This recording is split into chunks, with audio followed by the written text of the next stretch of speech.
Oh man, so Nintendo is completely off the rocker, I guess you'd say. What's going on, everybody? How you guys doing? This is like the third time I've recorded this video. The last two were really good, but the funny thing is the camera was super blurry and I didn't realize that my autofocus wasn't on.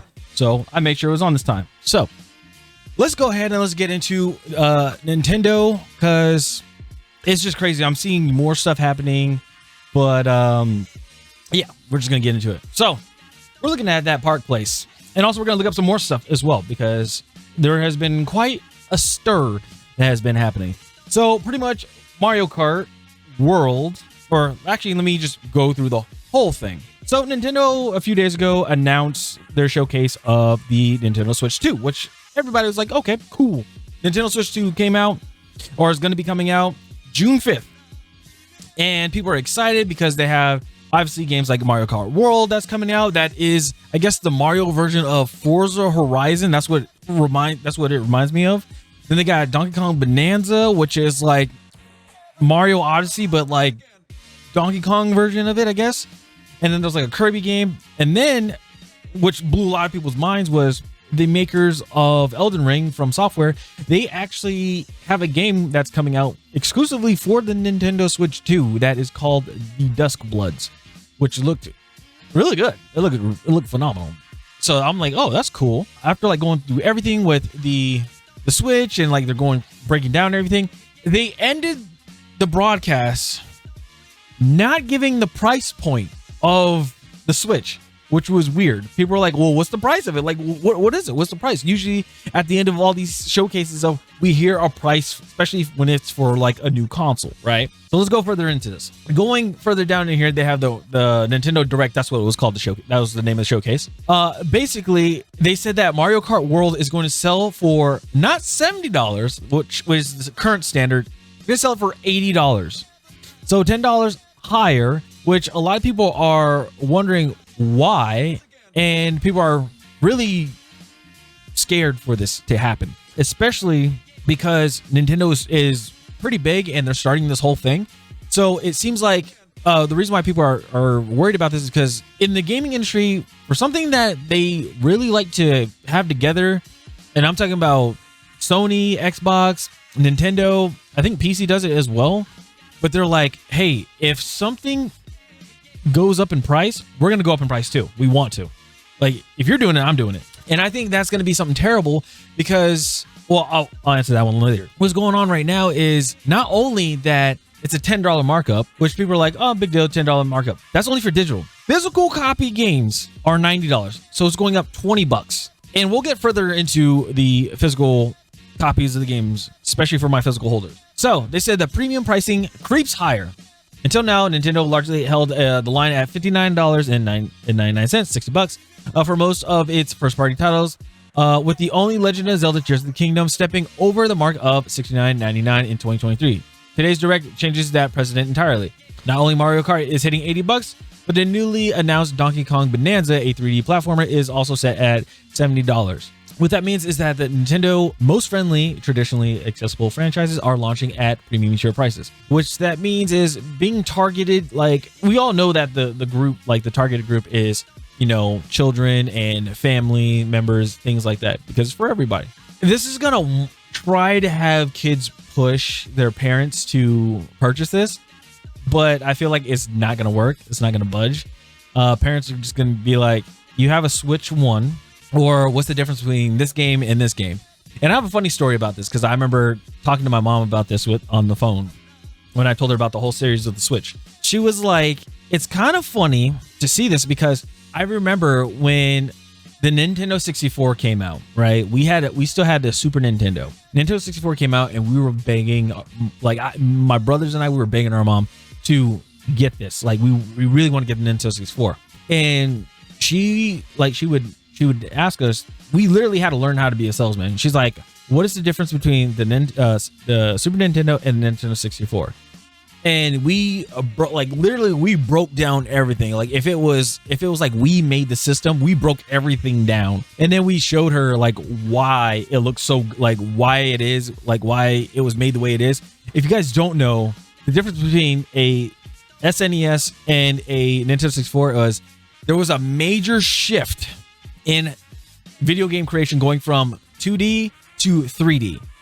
That was the major jump, which is something that we haven't seen in a very long time, which nowadays I just don't care about games now, because it's like, oh, they're doing a remake of a game that came out like 4 or 5 years ago, where it slightly looks different because of more pixels or more frames or more lighting, which it just doesn't make sense to me. The game still plays the same, right? Now, if it was something completely old and you're gonna remake it, like, I don't know, Legends of Dragoon, and you make one of current day, Legends of Dragoon, that would be a huge shift. That would be awesome, but that's not gonna happen. Anyway, I'm sidetracking here, but yeah, we were like trying to convince our parents to get the system. Which once we showed them, they make the decision, and then eventually we got it because we were playing the hell out of Donkey Kong and all these games and stuff. GoldenEye, it's amazing. But anyway, let's keep going. So then that the bundle still offers a slight relief. So we know that Mario Kart is $80 if you have the digital copy of it. But if you get the bundle with the Nintendo Switch 2, you save some money because it's only going to be $500 total. So that's pretty good, But then if you want the standalone, where it's just the Switch itself, it's $450. Now, when you get the bundle, it only comes with the digital copy of the game. So that is something that just to keep in mind to all my physical game holders. I'm just saying, we'll get into that. But it says, still the bundle may not satisfy everyone, with Mario Kart World being a launch title and one of the most anticipated games in the Nintendo's lineup. The price increase feels like a bonus and more like a gatekeeping move. So I did talk to a few people about this, like a few friends about this that love playing the Switch and they're like huge Nintendo fans. They said that they can kind of see the reason behind it because like it's a flagship of their platform. It's just like with at the time it was like Microsoft with Halo, and then PlayStation you had God of War and stuff like that. So if you saw like a higher price of a game like that compared to like your other games for that platform, I saw their point for that. I was like, okay, yeah, it's more like that is like their staple, their flagship, what made that platform and what it is, right? But my thing is, I asked them, I said, well, from the last Mario Kart to this one, is there a huge difference that would make that price point be be a lot higher? And they were telling me, they said, not really. The only difference is just the mechanic that you're now be able to just go around wherever you want to, instead of it being linear. You just free roam it, right? And I was like, is that worth the extra, like, what was it, $10, $20, something like that? And they said, not really. I was like, oh, okay. So it's crazy to see like from here when they were talking about the lineup and everything, because they're saying like, oh, if you have the game on the Switch, the original Switch, and you want to go to the Switch 2, you have to pay for an upgrade, like the upgrade to Switch 2, which I think is completely crazy. I remember going back to the Xbox 360 when Grand Theft Auto 5 came out. When it first came out, it was on the 360, and I think it was on the PS3, PS4. I think I don't know for the PlayStation side. Correct me in the comments which one it was, right? So I know for the Xbox 360, the GTA 5 came out, and I know Battlefield 4 came out as well. And people were excited. They were playing the game, having a good time. And then when Xbox and PlayStation announced their consoles, their next console, which was the Xbox One, and again with the PlayStation, I'm not sure which one it was started out first. I think it was PS3 going to PS4. I think. I might be wrong. But they announced their next gen consoles. And what they did for, the previous games, like GTA 5, they said, hey, I know GameStop did it. They said, if you trade in, if you have a, what's the name of it? If you have the copy of GTA 5 on 360, you can trade it in. We'll give you the value of the game, like a really good value of the game, and that will go towards GTA 5 on the Xbox One, which basically you only paid $10 for. Or sometimes you like, if you just got the game and you wanted to upgrade it, you're fine.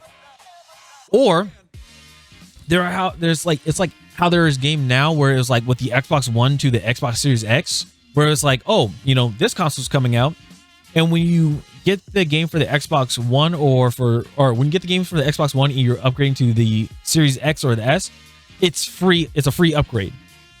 So people are like a little upset. Like people are upset about that because they're like, we're literally getting the same game, just slightly better graphics. Like it's not like a drastic change or anything, and we have to pay for that. That's crazy. So I'm just like, damn.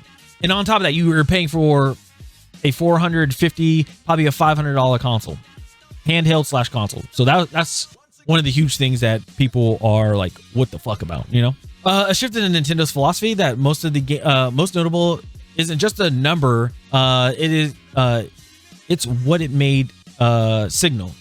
Saying like, you know, again, games for this going like $80, $90, then it might be the industry standard. But we all know what's going on currently with the industry. I think there was more bad games than good games in the AAA industry. Just have to say, we have to call it what it is. If they're going to make games, live service games that are like unfinished, you know, very buggy when it releases and everything, I don't think that they should be able to sell the game at 80 or 90 bucks. The only game I can think of that would be worth 80, 90, $100 is GTA 6. And the reason why is because that game has been the most anticipated for over a decade. And with GTA 5 has a, like, not even GTA 5, just Grand Theft Auto in general, like their whole franchise has a pretty good track record, especially with GTA 5, where they had constant updates and they had constant DLCs that came out that were completely free to the player base. Nobody had to pay for anything. Yeah, they had microtransactions for like the shark cards and stuff, but it was very optional. You didn't have to, it wasn't forced upon you or anything. It was just like, hey, if you really want to get this, you know, $10 million gold jet, you can just purchase a shark card, or you could just run some heists with your buddies, earn millions of dollars, and then get the plane either way. So it was cool. It gave us that option. It wasn't thrown in our faces. So that's what I'm saying. Like with GTA, it is, I think is justifiable if they ever did make it $100. That's the only game I'm saying. Every other game, it's like we have to look at their track record and see like how their sales were and everything like that. Oh man, so it's just been crazy seeing all this stuff. Basically, people were just completely upset. I don't really play Switch, so I mean I can't really say much about it, but it was insane. Remember when I told you about the $90 price point for the physical copies, and I was like, well, it's not really a physical. I'm gonna show you guys this. You don't get a physical game, you get a game key, which is a game key card. And what they said, and this is on their Nintendo website, if you go to like Switch 2 and then feature games and stuff, it says that game key cards, some physical games are available as a game key card, which means you insert a game key to download the full game to your system. You can play the game by starting it like a standard physical game card after. So I know I try to go to learn more, but they don't have anything here. I don't know why, but people were going more into this, like reading more into the game, the physical cards and stuff. And they're saying, oh, you download it from the internet the first time. Like you have to like download it from the internet the first time and then you have to run it. Okay, it's still kind of weird that you have to download a physical game, right? But we're way past that. So it's still weird for that one. And then they're like, well, after that, then you don't need it. You still need the game key card though. At first, they didn't even mention this. They just said, hey, you get a piece of plastic for $90 that you put into your Switch 2. And then basically Nintendo's like, it's a legit game. It's a legit game. Go ahead and download it. Like, I miss the days, 360 days, because I mean, that was the last time it happened, where you're able to pop a disc in and just immediately play the game.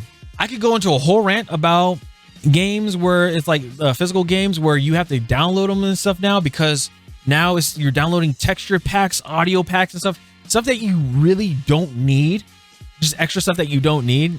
And I can prove that because I've done it, like making a game, how much storage it takes for like how much data and storage it puts on a game. It's ridiculous, especially depending on the texture, like the resolution textures for it. It's ridiculous. People were outraged about this on Twitter and everything like that, right? So the funny thing is, people were like bringing this stuff up where they're like, well, if you look at the Super Nintendo back then, They were like, this is how much this stuff costs. It's ridiculous. I don't know what store this is because I've never seen these numbers down here. Apparently it's like the product numbers maybe for that game. So I thought it was kind of funny to see this because I don't know where this is. I was like, so let me look up some stuff, right? I looked it up. I was like, well, I don't know the name of the games. Like, I really don't. I don't know the name of the games or the name of where this place is. But I know EB World, right? We're going to look up EB World right now. EB World well, now it's EB Games, but EB World used to be a store that was in the US. But even before that, it was called Electronic Boutique, which is basically EB Games. So basically, it was American computer and games, video games retailer, established as an American company in 1977. And it was cool. It was really, really, really cool to see. I didn't know the headquarters is in Grapevine, Texas. Wow, that's pretty cool. But basically, they were selling games and things like that. And then we, obviously we got GameStop, which we know how that went. So anyway, I pulled up an article. I just looked up, EB World, and I looked up Nintendo, like Super Nintendo or something like that. And these are the prices that I found. The Super Nintendo here is $9.99, $100. This Super Nintendo is $80, and this is with Killer Instinct. Apparently, this is with Donkey Kong. So when people were talking about like, oh, well, I was paying this much and this much for the game, I don't know where this is. This could be in Hawaii. It could be in another country because I did check with my mom about this because I know she used to read the ads like crazy when we want something or when she's shopping for Christmas presents. And she was like, yeah, this may be somewhere else. I can't find the actual reference for this because all it comes up with is posts from Reddit and stuff like that. So I can't find this. So if anybody knows exactly where this is, please let me know so I can look more into this. And if I'm wrong on that, I will correct it in the comments. But yeah, EB World. These were the prices for the games. They were pretty pricey. You have Donkey Kong Country 3 right here for $70. Tetris is $35. Like Killer Instinct is $30. Things like that, right? So there's that. Then people were trying to bring up, these games. They were trying to bring up the Nintendo 64 because we mentioned that before. I remember NFL Quarterback Club 98. We had that. Extreme G. They need to make that. Please make that again. GoldenEye, $60. You have the Star Fox 64 with that's $60 with a Rumble Pack. Things like that, right? Here's my thing. I found the same thing. And again, I think this one was Toys R Us. I'm not entirely sure.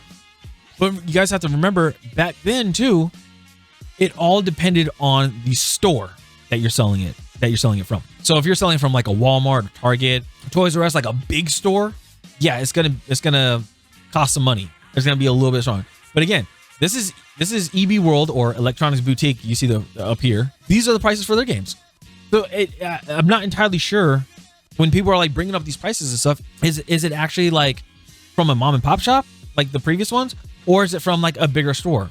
Because I can see the markup for that one. Now, here's the crazy thing, right? People are like, I don't understand what's the difference between a game key card and this. Even if the prices were the exact same, here's the big difference that I've been mentioning to people. I said, basically, these games have been out over 30 years. It's been like, 30 years, right?